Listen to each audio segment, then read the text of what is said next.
네, 오늘은 주보 1면으로부터 시작을 해보겠습니다. 주보 1면으로 한번 펴보겠습니다.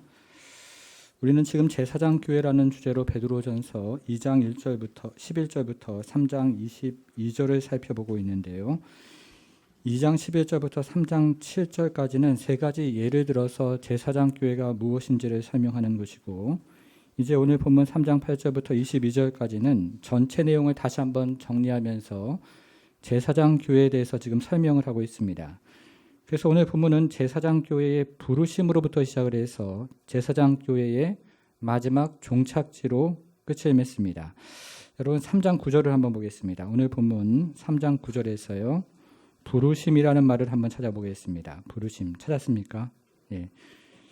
그리고 오늘 본문은 제사장 교회 종착지로 마무리를 하는데 3장 22절로 가서 하늘에 오르사, 이 말도 한번 찾아보겠습니다. 3장 22절 하늘에 오르사.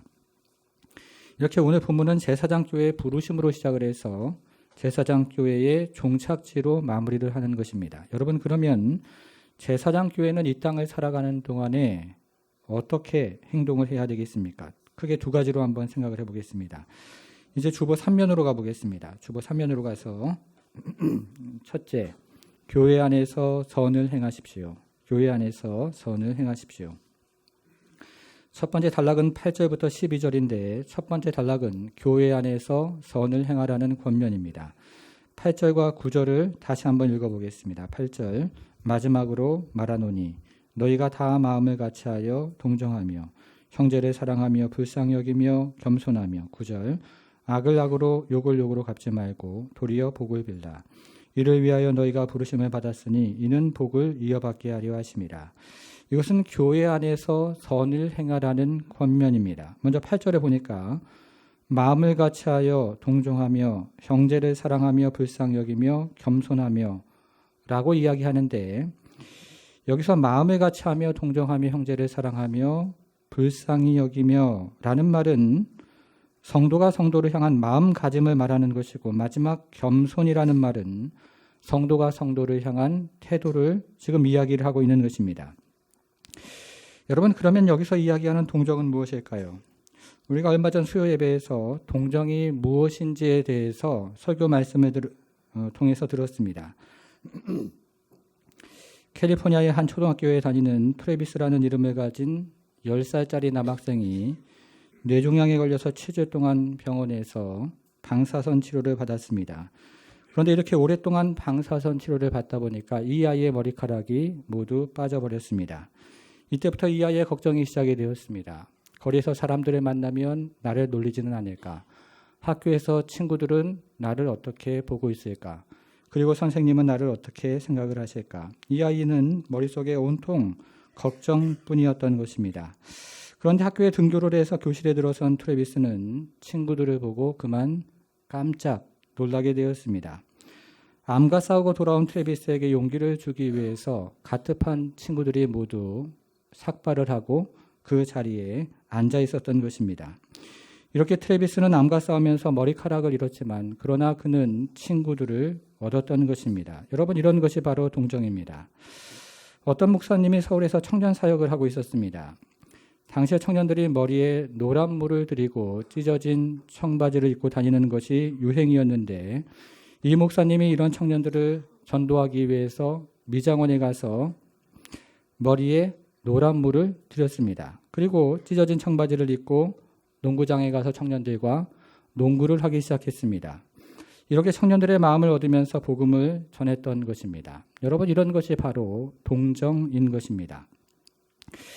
그런데 우리가 교회 안에서 생활을 하다 보면 이렇게 아름다운 일들만 일어나는 것은 아닙니다. 9절을 한번 보겠습니다. 9절 같이 한번 읽겠습니다. 9절 시작. 악을 악으로 욕을 욕으로 갚지 말고 도리어 복을 빌라. 이를 위하여 너희가 부르심을 받았으니 이는 복을 이어받게 하려 하심이라. 자, 맨 마지막을 보니까 뭐라고 얘기합니까? 이는 복을 이어받게 하려 하심이라. 이렇게 이야기를 합니다. 우리가 교회 안에서 신앙생활을 하다 보면 우리를 비방하고 욕하는 경우를 가끔은 만날 수 있다는 것입니다. 그러면 여기서 이야기하는 욕은 무엇일까요? 이번에는 두 가지 상반된 예를 가지고 설명을 한번 해보겠습니다. 첫 번째 예는 모세인데요. 화면에 나오는 민수기 20장 3절을 한번 보겠습니다. 같이 한번 읽어보겠습니다. 시작. 백성이 모세와 다투어 말하여 이르되 우리 형제들이 여호와 앞에서 죽을 죽을 때에 우리도 우리도 죽었더라면 죽었더라면 좋을 좋을 뻔하였도다. 여기서 다투어 말하여 라는 말이 오늘 본문에서 욕이라는 말과 같은 말로 되어 있습니다. 이스라엘 백성들이 광야를 지나갈 때에 물이 없어서 목이 타들어가는 그런 고통을 경험을 하자 모세에게 그냥 말을 한 것이 아니라 욕을 하면서 말을 했다는 것입니다. 여러분, 그러면 모세는 어떻게 해야 합니까? 이스라엘 백성들의 욕을 들었던 모세는 화가 머리끝까지 치밀었습니다. 그래서 모세는 화를 참지 못하고 손에 들고 있었던 지팡이로 그만 바위를 내리쳤던 것입니다. 그런데 이것은 욕을 욕으로 갚는 행동이었습니다. 악을 악으로 갚는 행동이었던 것입니다. 그래서 모세는 약속의 땅에 들어가지 못했습니다. 복을 이어받지 못했던 것입니다. 자, 두 번째 예는 예수님인데요. 화면에 나오는 누가복음 22장 65절을 보겠습니다. 이렇게 이야기를 합니다. 이 외에도 많은 말로 욕하더라. 예수님께서 십자가에 못 박혀 돌아가셨을 때였습니다. 그런데 여기서 욕이라는 말도 오늘 본문에 나오는 욕이라는 말과 같은 말로 되어 있습니다. 예수님은 십자가에서 여러 사람들로부터 욕을 들었습니다. 십자가 밑을 지나가는 사람들이 예수님을 향하여 욕을 했고, 예수님을 십자가에 못 박았던 군병들도 예수님을 향하여 욕을 했으며, 그리고 심지어는 예수님과 함께 십자가에 못 박혔던 좌우의 두 명의 강도도 예수님을 향하여 욕을 했던 것입니다. 이렇게 예수님은 십자가에서 여러 사람들로부터 욕을 들었습니다. 여러분, 그러면 예수님은 어떻게 하셔야 합니까? 예수님은 욕하는 사람들을 향하여 복을 빌었습니다. 이렇게 말씀하셨습니다. 내가 진실로 내게 이르노니 오늘 내가 나와 함께 낙원에 있으리라. 예수님은 욕하는 사람들을 향하여 복을 빌었던 것입니다. 그래서 예수님은 복을 이어받게 되었습니다. 여러분, 그리고 이것은 우리도 마찬가지입니다. 교회에서 신앙생활을 하다 보면 욕을 먹거나 그리고 비방을 당하는 경우가 있다는 것입니다. 그럴 때 어떻게 해야 합니까? 첫째, 모세처럼 욕을 욕으로 갚고 악을 악으로 갚는 방법이 있습니다. 이것은 매우 손쉬운 방법입니다. 둘째, 예수님처럼 복을 빌어주는 방법이 있습니다. 성도 여러분, 여러분들은 어떻게 하시겠습니까? 다시 구절을 보겠습니다. 악을 악으로 욕을 욕으로 갚지 말고 도리어 복을 빌라 이를 위하여 너희가 부르심을 받았으니 이는 복을 이어받게 하려 하심이라. 모세처럼 욕을 욕으로 갚고 악을 악으로 갚으면 복을 이어받지 못하는 것입니다. 그래서 모세가 결국 가나안 땅에 들어가지 못했던 것입니다. 그러나 예수님처럼 욕을 욕으로 갚지 않고 악을 악으로 갚지 않으면 복을 이어받게 됩니다. 그래서 예수님은 부활의 복을 이어받으신 것입니다. 사랑하는 성도 여러분, 예수님처럼 욕을 받아도 복을 비는 그런 성도가 되기를 바랍니다. 악을 당해도 복을 비는 성도가 되셔야 합니다. 그래야 하나님께서 주시는 복을 이어받는 성도가 되는 것입니다. 이제 두 번째입니다. 둘째는요, 교회 밖에서 선을 행하십시오. 교회 밖에서도 선을 행해야 합니다. 두 번째 단락은 13절부터 18절인데 두 번째 단락은 교회 밖에서도 선을 행하라고 우리에게 권면을 합니다. 이제 베드로 사도의 편지를 받고 있는 성도들은 박해의 위협을 받고 있었습니다. 물론 로마 정부로부터 시작된 공식적인 박해는 아니었지만 4장 12절에서 이야기하는 불시험이 본격적으로 널리 확산이 되고 있는 바로 그때를 지나고 있었던 것입니다. 특별히 베드로 사도의 편지를 받고 있었던 소아시아 지방의 일반 거주민들은 그들이 거주하는 지역에 로마 신전을 건축을 했고 그리고 황제를 신으로 숭배하는 각종 축제를 열었습니다. 이 같은 축제를 거부하는 그리스도인들에 대해서는 의심의 눈초리를 보내기 시작했고 물리적인 박해를 가하기 시작했던 것입니다. 이것이 두 번째 단락의 배경입니다. 여러분, 그러면 고난에 대한 성도들의 태도는 무엇이어야 할까요? 두 번째 단락인 13절부터 18절을 한마디로 요약을 하면 성도가 고난을 받을 때 예수님의 본을 따르라 이렇게 이야기를 하고 있는 것을 우리는 듣게 됩니다. 성도 여러분, 우리가 베드로전서를 자세히 읽어보면 가장 많이 등장하는 단어 중에 하나가 고난이라는 단어인데, 특별히 예수께서 고난을 받으셨다는 말씀이 모두 7차례에 걸쳐서 등장을 합니다. 같이 한번 찾아보겠습니다. 성경을 앞으로 넘겨서요. 1장 11절을 보겠습니다. 1장 11절에서 받으실 고난이라는 말을 찾아보겠습니다. 찾았습니까? 둘째는요, 2장 21절에서 고난을 받으사 이 말을 찾아보겠습니다. 셋째는 2장 23절에서 고난을 어떻게 하셨습니까? 당하시되 여기를 찾아보겠습니다. 조금 빨리 한번 가보겠습니다. 넷째는 3장 18절인데요. 여기서는 죽으사라는 말이 나오는데 다른 번역본에서는 고난을 받으사 이 말로 되어 있습니다. 자, 다섯 번째는 4장 1절인데 4장 1절에서 그리스도께서 이미 육체의 고난을 받으셨으니 이렇게 이야기를 합니다. 여섯 번째는 4장 13절인데 그리스도의 고난이라는 말이 나오고, 마지막 일곱 번째는 5장 1절인데 여기서도 그리스도의 고난 이렇게 되어 있습니다. 이렇게 베드로전서에서는 예수님의 고난에 대한 이야기가 모두 7차례에 걸쳐서 등장을 합니다. 그런 다음에 성도들에게 예수님의 본을 따라 고난을 받아야 한다고 권면을 하고 있는 것을 듣게 됩니다. 이번에는 성경을 앞으로 넘겨서 2장 21절을 보겠습니다. 2장 21절. 네, 같이 한번 읽어보겠습니다. 2장 21절 시작. 이를 위하여 너희가 부르심을 받았으니 그리스도도 너희를 위하여 고난을 받으사 너희에게 본을 끼쳐 그 자취를 따라오게 하려 하셨느니라. 성도들에게 예수님의 본을 따라 고난을 받으라 이렇게 지금 이야기를 하고 있다는 것입니다. 그런데 여기서 사용된 본이라는 말은 신약 성경에서 오직 유일하게 여기에서만 사용이 되어진 단어입니다. 여러분, 그러면 본이라는 것이 무슨 뜻일까요? 여기서 본이라는 말은 아이들이 글자 모양을 익히기 위해서 사용하는 알파벳 공책을 뜻하는 말입니다.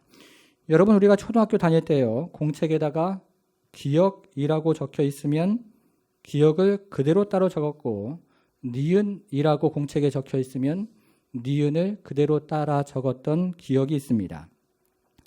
여기서 먼저 적혀 있는 기억과 니은은 예수님이 가셨던 본이 되는 것이고, 우리가 그 후에 적는 기억과 니은은 우리가 따라가야 하는 제자도가 되는 것입니다.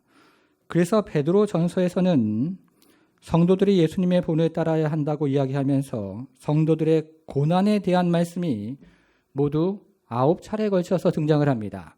처음과 마지막만 한번 살펴보도록 하겠습니다. 첫째는 2장 19절입니다. 2장 19절.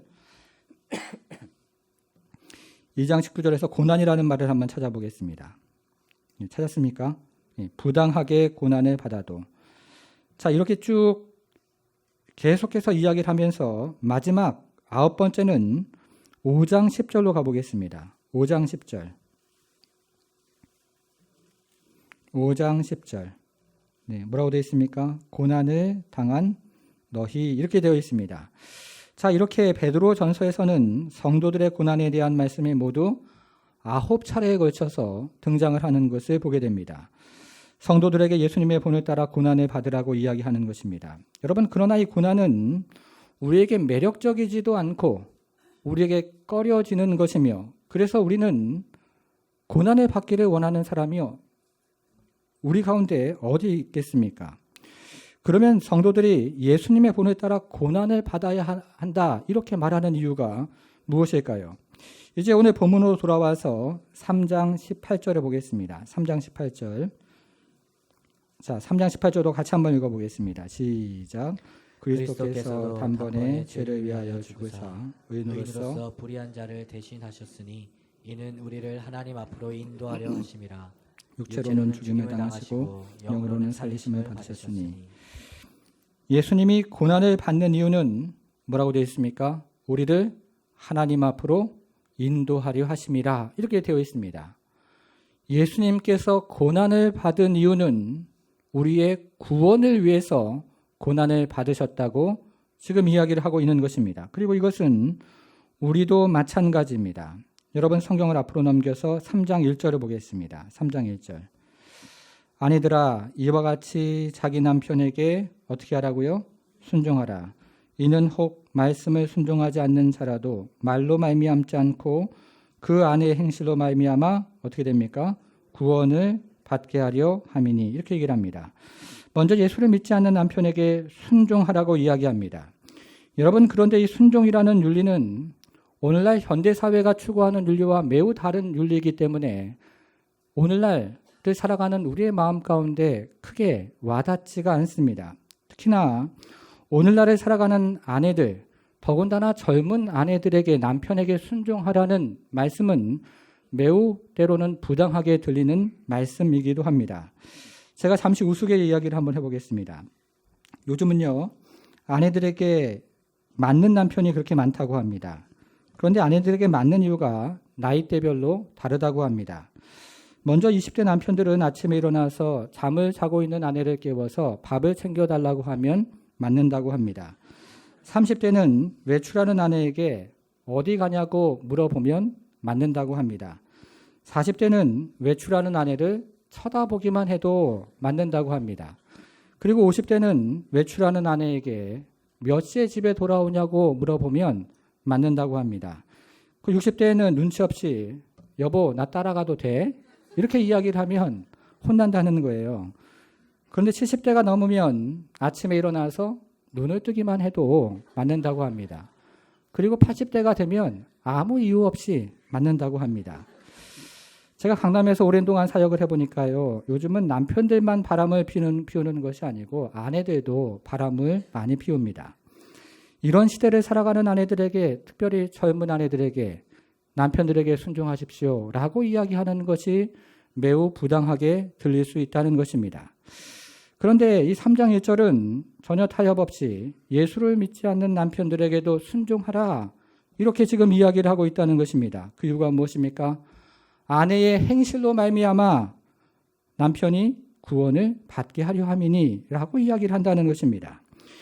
예수가 고난을 받음으로 우리가 구원을 받았던 것처럼 아내가 때로는 부당한 고난을 받음으로 말미암아 남편이 예수를 믿을 기회를 얻는다는 것입니다.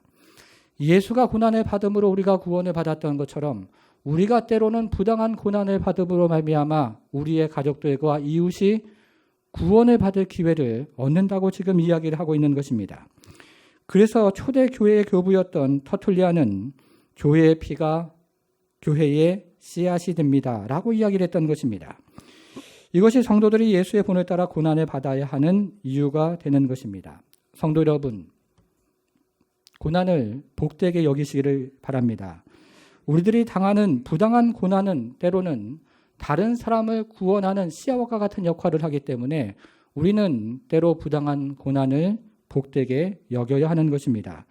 이제 20절과 21절을 가지고 적용을 한번 해보겠습니다. 20절, 21절 같이 한번 읽겠습니다. 20절 시작. 그들은 전에 노아의 날 방주를 준비할 동안 하나님이 오래 참고 기다리실 때에 복종하지 아니하던 자들이라. 방주에서 물로 말미암아 구원을 얻는 자가 몇 명뿐이니 겨우 8명이라. 물은 예수 그리스도께서 부활하심으로 말미암아 이제 너희를 구원하는 분이 곧 세례라. 이는 육체의 더러운 것을 제하여 버림이 아니요 하나님을 향한 선한 양심의 간구니라. 여기서 20절은 노아의 방주에 대한 이야기이고 그리고 21절은 세례에 대한 이야기인데 20절과 21절은 아주 매우 밀접한 관련이 있습니다. 먼저 20절을 생각을 해보겠습니다. 20절 그들은 전에 노아의 날 방주를 준비할 동안 하나님이 오래 참고 기다릴 때에 복종하지 아니하던 자들이라. 방주에서 물로 말미암아 구원을 얻은 자가 몇 명뿐이니 겨우 8명이라. 여기에는 크게 세 가지 내용이 있습니다. 한번 잘 들어보십시오. 첫째는 노아가 방주를 만드는 동안 하나님께서 불순종하는 사람들에 대해서 매우 오랜 동안 참으셨다는 것입니다. 여러분 그러면 하나님께서 불순종하는 사람들에 대해서 얼마나 오랜 동안 참으셨을까요? 창세기 6장 3절을 같이 한번 보겠습니다. 같이 한번 읽어보겠습니다. 시작. 여호와께서 이르시되 나의 영이 영원히 사람과 함께하지 아니하리니 이는 그들이 육신이 됨이라. 그러나 그들의 날은 120년이 되리라 하시니라. 얼마나 참으셨습니까? 120년을 참으셨습니다. 하나님께서 불순종하는 사람들을 향하여 매우 오랜 동안 인내를 하셨던 것입니다.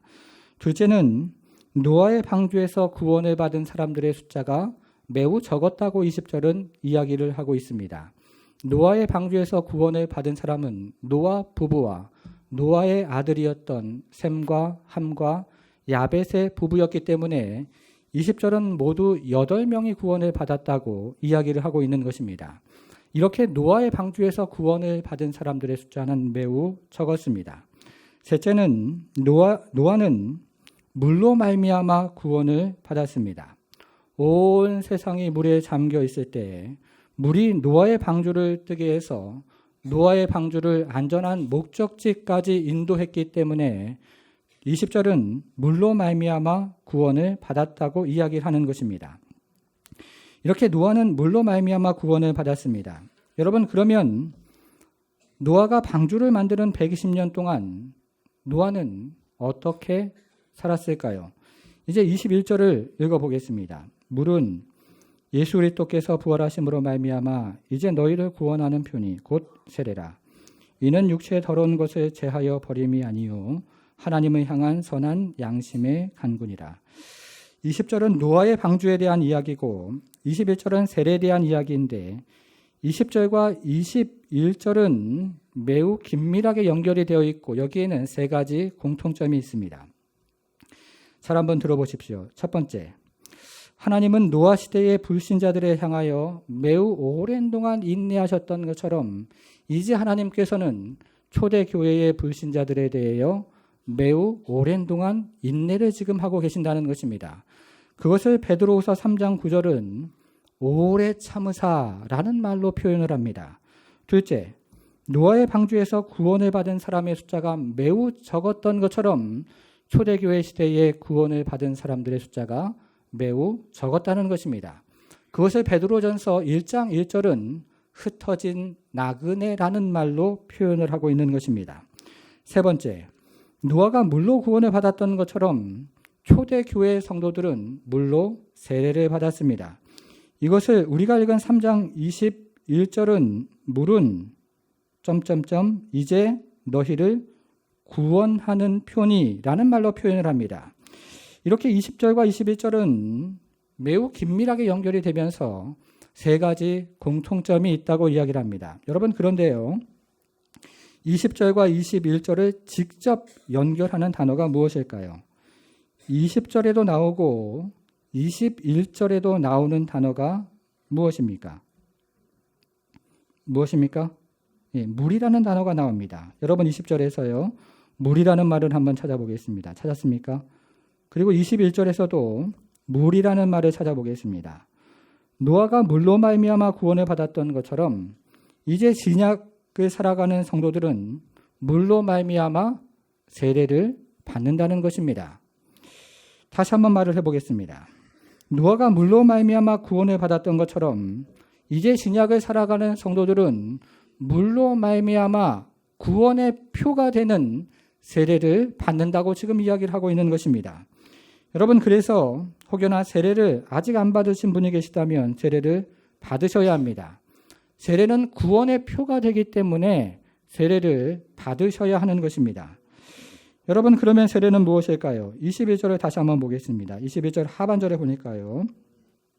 이는 너희를 구원하는 편이고 세례라. 이는 육체의 더러운 것을 제하여 버림이 아니요 하나님을 향한 선한 양심의 간군이라. 이렇게 이야기를 합니다.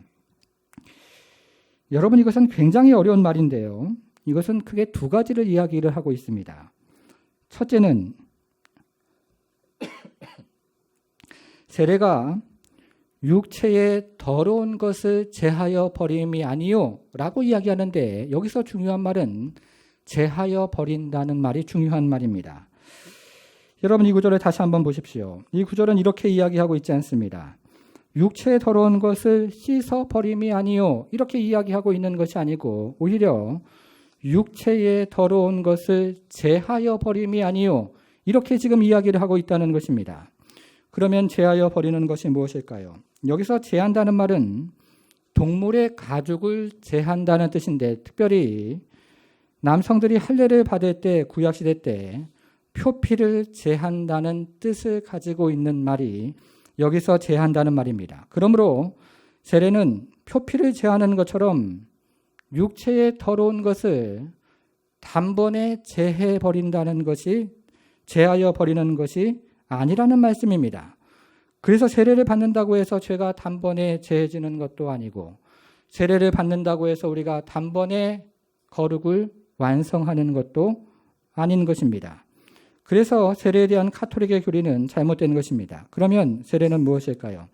21절을 다시 보겠습니다. 21절 이는 육체에 더러운 것을 제하여 버림이 아니요 하나님을 향한 선한 양심의 뭡니까?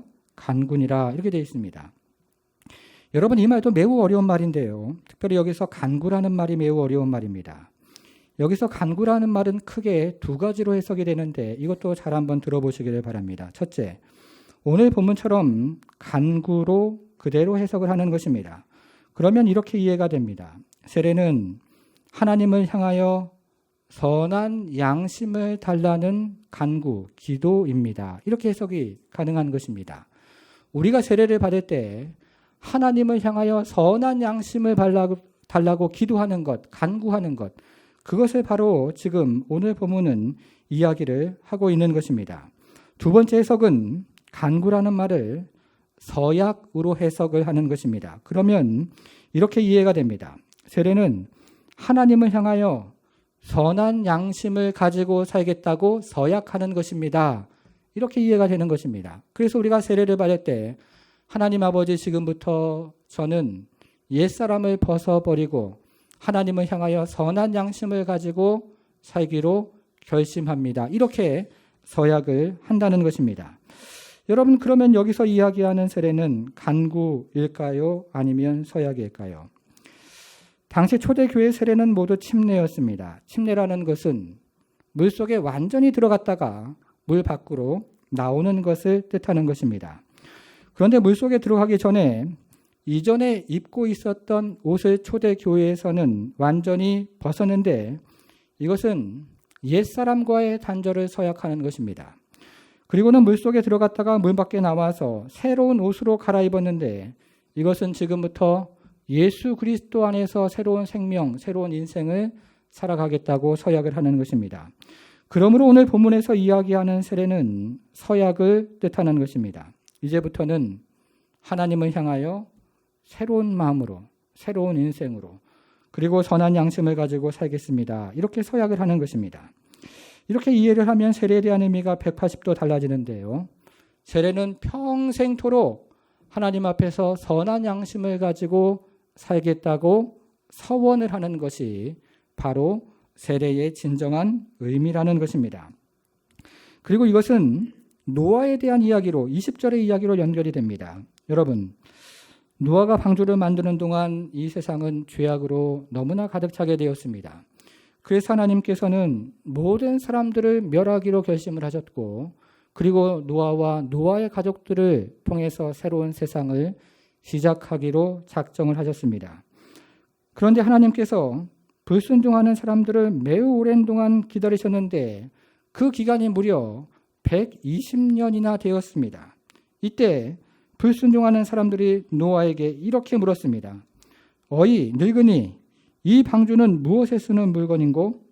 여러분 이것은 불순종하는 사람들이 노아에게 조롱을 하는 말입니다. 여러분 이때 노아는 어떻게 했을까요? 이때 노아는 선한 양심을 가지고 살겠다고 그때마다 서약을 했을 것입니다. 하나님을 향하여 선한 양심을 가지고 살겠다고 서약을 했고 심지어는 불순종하는 사람들을 향하여 선한 양심을 가지고 살겠다고 서약을 했던 것입니다. 이렇게 기도했던 것입니다. 하나님 아버지, 내가 지금 고통받고 고난을 받더라도 선한 양심을 가지고 저들 중에 한 사람이라도 구원하도록 노력하겠습니다. 이렇게 서약을 했던 것입니다. 그리고 이것은 초대교회 성도들도 마찬가지였습니다. 세상 사람들은 성도들에게 이렇게 물었습니다. 어이 예수쟁이, 당신이 믿는 예수가 십자가에 못 박혀 죽였다지. 이것은 세상 사람들이 성도들을 조롱하는 말입니다. 여러분, 그러면 이때 성도들은 어떻게 행동을 했을까요? 성도들은 이때마다 선한 양심을 가지고 살겠다고 서약을 하면서 세례를 받았던 것입니다. 하나님을 향하여 선한 양심을 가지고 살겠다고 서약을 하면서 세례를 받았고, 심지어는 세상 사람들을 향해서도 선한 양심을 가지고 살겠다고 서약을 하면서 세례를 받았던 것입니다. 그리고 이렇게 기도했습니다. 하나님 아버지, 내가 지금 세상 사람들로부터 고난을 받고 박해를 받지만 그래도 저들 중에 한 사람이라도 얻기 위해서 선한 양심을 가지고 살아가겠습니다. 이렇게 기도를 했던 것입니다. 그래서 세례는 선한 양심을 가지고 살겠다고 서약을 하는 것입니다. 그래서 초대교회 성도들은 핍박하는 외인들을 향해서도 선한 양심을 가지고 살았던 것입니다. 여러분, 이제 다시 말씀 노트로 한번 가보겠습니다. 주보 3면이죠. 자, 첫 번째 단락은 무엇이었습니까? 첫째, 교회 안에서 선을 행하십시오. 여기서 가장 중요한 말씀은 11절을 보겠습니다. 3장 11절. 거기서요, 선을 행하고, 이 말을 한번 찾아보겠습니다. 여기 한번 표시를 해보겠습니다.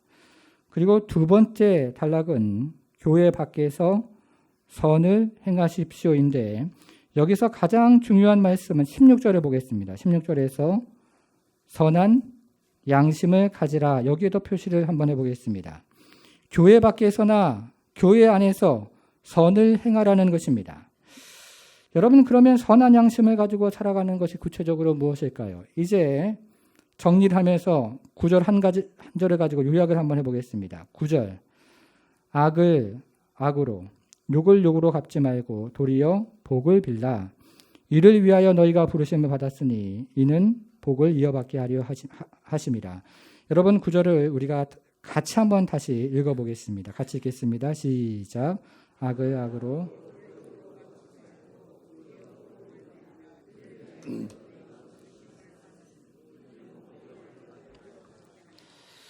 여러분, 복이 무엇일까요? 오늘날을 살아가는 성도들은 물질의 복, 건강의 복, 사업의 복을 진정한 복이라고 생각을 합니다. 그러나 이것은 성도가 세상적이 되었다는 증거이고 교회가 세상적이 되었다는 증거일 뿐입니다. 오늘날을 살아가는 성도들은 자녀가 예수를 잘 믿는 것보다 좋은 대학에 진학하기 위해서 학원을 한 개라도 더 다니는 것을 복이라고 생각을 합니다. 이것은 성도가 타락을 했다는 증거이고 교회가 타락을 했다는 증거입니다. 예수님은 이런 말씀을 한 번도 하신 적이 없습니다.